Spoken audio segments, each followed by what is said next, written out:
wabarakatuh.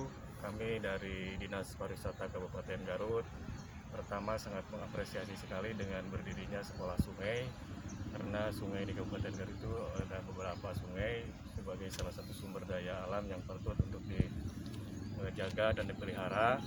Salah satunya adalah potensi untuk sport tourism. Jadi di Kabupaten Garut kan ada potensi wisata, salah satunya potensi dari sungai tersebut. Ada beberapa aktivitas pariwisata seperti arung jeram, itu perlu dilestarikan sungainya supaya bersih, jangan sampai nanti para wisatawan yang melakukan aktivitas sport tourism itu melihat sampah-sampah yang berserakan. Jadi diharapkan nanti dengan adanya sekolah sungai ini dapat bersinergi dengan pemerintah daerah untuk menjaga kelestarian Sungai Cimanuk, yang mana hilirnya itu sampai ke pantai utara Jawa Barat.